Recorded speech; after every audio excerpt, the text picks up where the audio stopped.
Next up is part 2, and we're going to talk specifically about anaerobic and resistance exercise and the adaptations that we see in the muscle in response to this type of training. Because remember, our responses are stimuli specific. Let's try some review questions. What will happen if you get an increase in NF-kappa beta?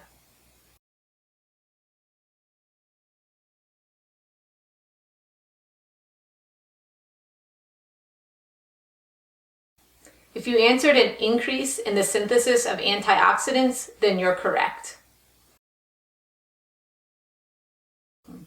This next question is a little bit more difficult. mRNA levels in the muscle will peak after how long following exercise?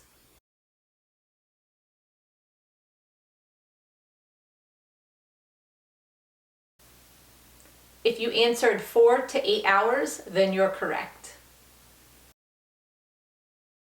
Here's a big picture question. Post-endurance training, muscles are going to spare glycogen.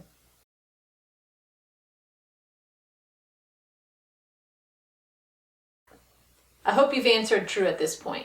We've talked about a lot of different adaptations that are affecting our metabolism and specifically supporting doing aerobic metabolism and utilizing fats as a fuel so that we can conserve those precious glycogen molecules.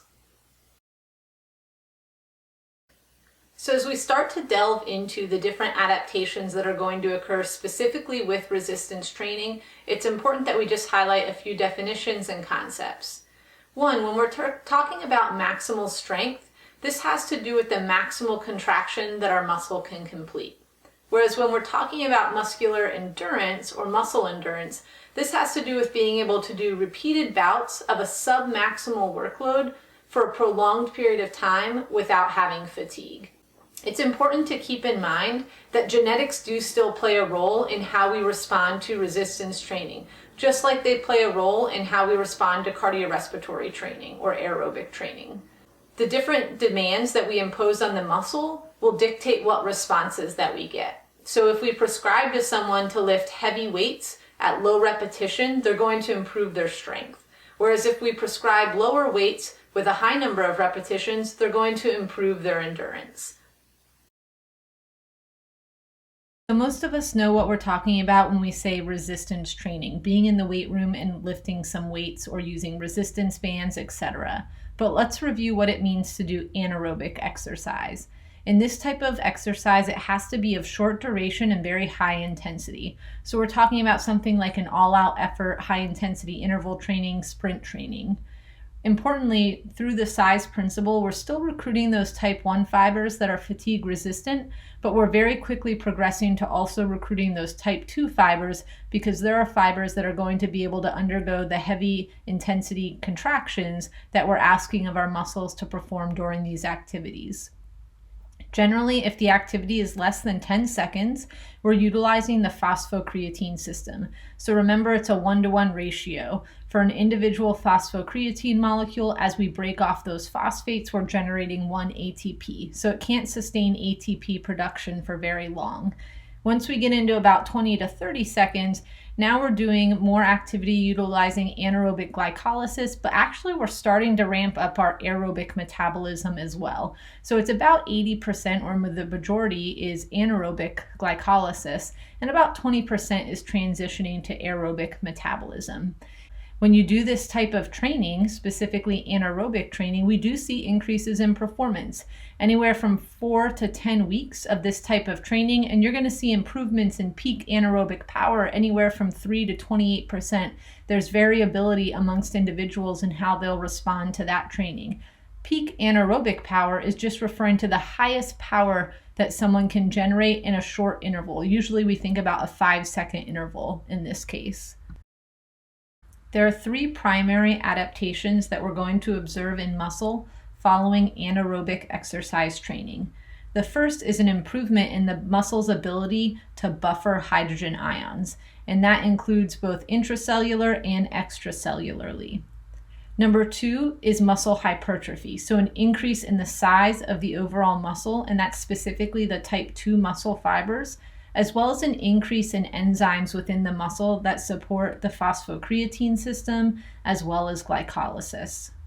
And third, when you do very high intensity interval training or HIIT training, so these are things that last a little bit longer than 30 seconds, but you're doing them at an intensity that's very high, close or above your VO2 max, we actually see improvements in mitochondrial biogenesis. And that's really important. You're getting a lot of bang for your buck when you're doing anaerobic exercise in this case, if you can mimic some of the adaptations that we see during endurance training that normally takes a really long time. What you didn't hear me mention were changes in strength. And that most certainly occurs, particularly when you're doing resistance training, but you also see that with anaerobic training. It's really important to remember that in the initial weeks of training, and we're talking the first 8 to 20 weeks, so this is a big range in the beginning onset of a training program to improve strength, that the majority of strength improvement does not come from an increase in muscle size. The majority of that strength improvement actually comes from neural adaptations within the muscle. So our body becomes better able to recruit motor units. We're able to alter motor unit firing rates so that we can have a higher frequency of firing. We enhance motor unit synchronization. So the way I like to remember this one is if you're playing a game of tug of war, and everyone on one team is just pulling on that rope at different times, they're not generating a really high force. Versus if they go, okay, 1, 2, 3, and everyone pulls at the same time, they can generate higher forces. That's what the synchronization component looks like when we're talking about motor units. And finally, we're able to remove some of those neural inhibitions.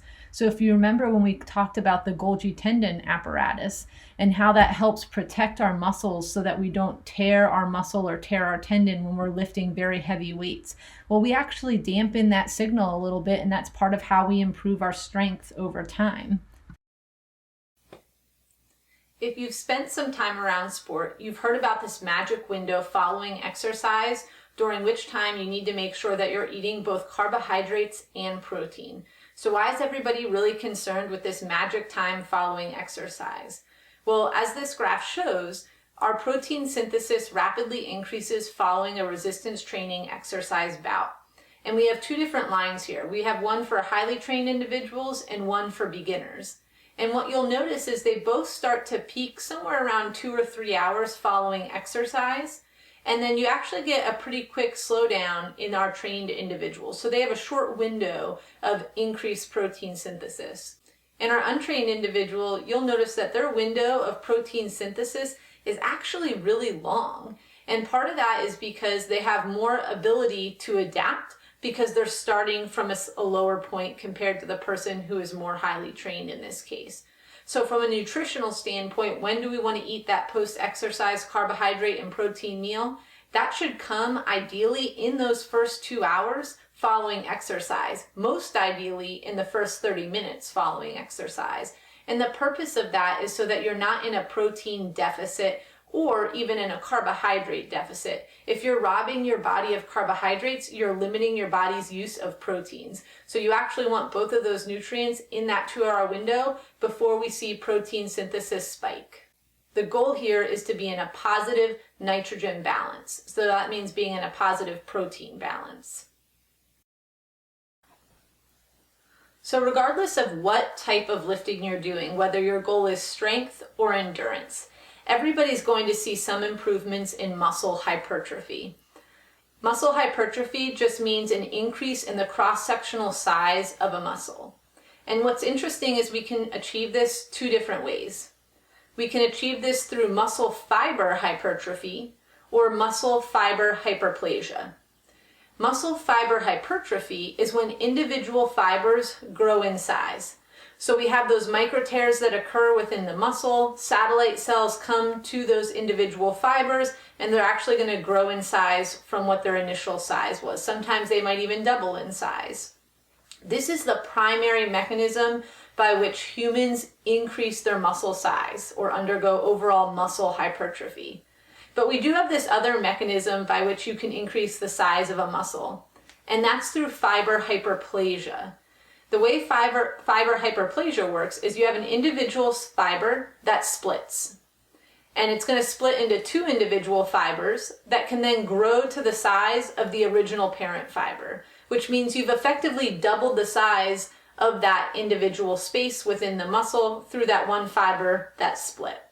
Now, what's tricky about this is being able to identify if muscle hypertrophy is attributed to fiber hypertrophy or fiber hyperplasia.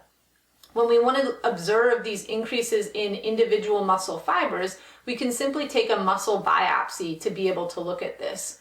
The problem with fiber hyperplasia is you actually have to capture the fiber in its splitting phase to know whether or not it was fiber hyperplasia versus hypertrophy. So this makes it difficult when you're taking a one-off snapshot of just a small little tissue of the muscle that you're basically hoping you're going to get and see one of those fibers splitting. So for the most part, we're pretty confident that it's fiber hypertrophy that contributes to overall muscle hypertrophy in this case. We do know fiber hyperplasia can play a small role in that, and we see that in certain groups, some bodybuilders, after spinal cord injury, etc., where maybe that occurs a little bit more frequently. But for the most part, it's going to be fiber hypertrophy that's contributing to overall increases in muscle size.